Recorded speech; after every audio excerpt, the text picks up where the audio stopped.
नमस्कार, आप देख रहे हैं ग्रेटर जम्मू और मैं हूं आपके साथ नीतू सिंह। केंद्र सरकार से all J&K Gujjar Bakarwal committee के द्वारा एक अपील की गई है। उनका ये कहना है कि 2011 में जब सेंसस हुआ था तब गुज्जर बकरवाल की 9 सीटों को बढ़ाया गया था और उसके मद्देनज़र जो ये चाहते हैं कि जो उम्मीदवार हैं 9 सीटों पर वो गुज्जर बकरवाल के ही हों।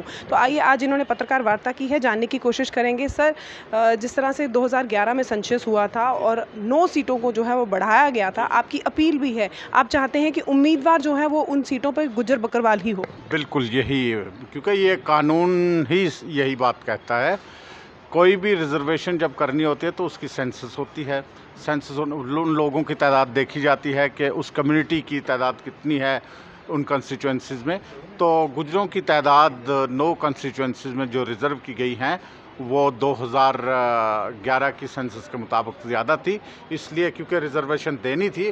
पहली सरकारों ने नहीं दिया, लेकिन बाद में जब एब्रोगेशन ऑफ 370 जब तमाम तर कवानीन सरकार के सेंट्रल गवर्नमेंट के यहाँ लागू हो गए तो रिजर्वेशन आ गई, तो 9 सीटें रिज़र्व कर दी गई गुज्जर बकरवाल के लिए, एसटी के लिए। उसके बाद 2022 में इसका ऐलान हुआ, 2022 में ही डिलिमिटेशन भी हुई। उसके बाद 2024 में कुछ और लोगों को शेड्यूल ट्राइब दिया गया है, जिन्हें कानून में ही कहा गया है कि 10% अलग है, उससे गुज्जर बकरवाल का या दूसरे जो शेड्यूल ट्राइब हैं उनका डाइल्यूट नहीं होगा। ये आप भी जानते हैं कि सरकार ने पार्लियामेंट के अंदर कहा और बार बार जब भी यहाँ पे होम मिनिस्टर साहब ने अवामी जलसे किए उनमें भी ये बात कही, वज़ीर आज़म ने भी ये बात कही कि उस 10% के साथ बिल्कुल छेड़छाड़ नहीं की जाएगी। तो अब जब चुनाव है तो मैं कहता हूँ उस 10% के साथ 9 सीटों के साथ कोई छेड़छाड़ नहीं होनी चाहिए। उनमें कोई जनरल कैटेगरी का उम्मीदवार या किसी दूसरी कैटेगरी का उम्मीदवार जिनकी अभी एन्यूमरेशन नहीं हुई है, सेंसस नहीं हुई है, मर्दमशुमारी नहीं हुई है, उनको उसमें इंक्लूड ना किया जाए। उनके उन सीटों पे किसी दूसरे शख्स के फार्म एक्सेप्ट ना किए जाएं। सिर्फ गुज्जर बकरवाल जो शेड्यूल ट्राइब हुए 1991 में उन्हीं के फार्म लिए जाएं, बाकी किसी को हक उन सीटों पर लड़ने का नहीं है।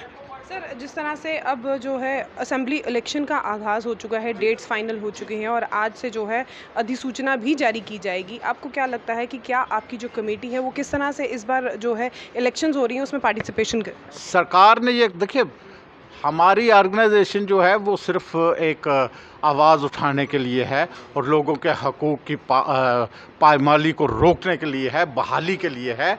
हम ये नहीं चाहते कि किस उम्मीदवार को खड़ा करेंगे, कौन सी पार्टी से करेंगे, हमें किसी पार्टी से कोई ताल्लुक़ वास्ता नहीं है। हम कहते हैं कि जो भी पार्टी अपना उम्मीदवार बनाए इन 9 सीटों पे सिर्फ गुज्जर बकरवाल को ही उम्मीदवार बनाए। कौन सी पार्टी बनाती है इससे हमें कोई ताल्लुक़ नहीं है। सर, जिस तरह से पार्लियामेंट्री में होम मिनिस्टर अमित शाह ने कहा था कि जो 9 सीटें रिजर्व की गई हैं और जो 10% आरक्षण दिया गया है उसमें कोई छेड़छाड़ नहीं होगा, लेकिन फिर भी आपकी पार्टी को ऐसा क्यों लगता है कि आने वाले समय में जिस तरह से विधानसभा चुनाव आ चुके हैं कहीं ना कहीं ऊपर नीचे हो सकता है? यही तो हम कहते हैं कि जो आपने वादा किया है हमारे साथ कि आपके साथ छेड़छाड़, तो छेड़छाड़ में ये चीज़ शामिल होनी चाहिए कि अगर आप हमारी सेंसस, जैसे अनवर साहब ने कहा कि 2011 के सेंसस के मुताबिक हमारी सीटें रिजर्व की गई, हम दिल्ली कमीशन में पेश हुए थे, अभी तो इन पहाड़ियों का दूर दूर तक नाम और निशान नहीं था शेड्यूल टाइप के लिए। हम ये कहते हैं कि जब तक उनकी सेंसस नहीं होती और दिल्ली कमीशन नेक्स्ट जो है 2026 में, तो 2026 तक वेट किया जाए। और हमारे अगर वो भी फॉर्म भरेंगे तो फिर तो छेड़छाड़ हो गई, फिर तो अमित शाह का वो वादा ना रहा। हमें तो खाली मेडिकल कॉलेजेस और इंजीनियरिंग कॉलेज में एडमिशन के लिए तो आप अलग करेंगे, लेकिन उन्होंने ये कहा था कि आपकी एसटी के साथ छेड़छाड़ नहीं की जाएगी। इसका मतलब ये है कि कोई दूसरा आदमी असेंबली इलेक्शन में फॉर्म नहीं भर सकता है, तो उसको इम्प्लीमेंट करिए ना आप। जैसे अनवर साहब ने कहा कि हमारे पास फिर ऑप्शन है, हमारे पास हम क्या ऑप्शन अडॉप्ट करते हैं। कोर्ट में तो ऑलरेडी हमने एक पिटीशन दायर की हुई है जो कि अगले हफ्ते लग जाएगी, लेकिन ये पिटीशन भी हम दायर करेंगे कोर्ट में और चैलेंज करेंगे। अगर ऐसा धोखा गवर्नमेंट ऑफ इंडिया हमारे साथ इलेक्शन कमीशन करेगी तो हमने क्या करना है, हमने अपनी ताकत भी दिखानी है, फोर्स भी दिखानी है, हमने क्या ऑप्शन अडॉप्ट करना है। कोर्ट में तो हम जरूर जाएंगे, इसको चैलेंज करेंगे और इलेक्शन के बाद भी चैलेंज करें। जिस तरह से आज all J&K Gujjar Bakarwal community के द्वारा एक प्रेस कॉन्फ्रेंस की गई है, जिसमें ये केंद्र सरकार को इन्होंने चेतावनी दी है कि आने वाले समय में अगर ये गुज्जर बकरवाल की रिजर्वेशन सीट्स पर कुछ छेड़खानी करते हैं तो आने वाले समय में ये एक गहरा प्रदर्शन भी जो है दिखाएंगे। क्या कुछ कहना चाहते हैं आप इस वीडियो के बारे में? कमेंट सेक्शन में अपने राय ज़रूर रखिएगा। तब तक के लिए मुझे दीजिए इजाज़त। कैमरामैन अजय जाड़ू के साथ मैं नीतू सिंह, ग्रेटर जम्मू के लिए। धन्यवाद।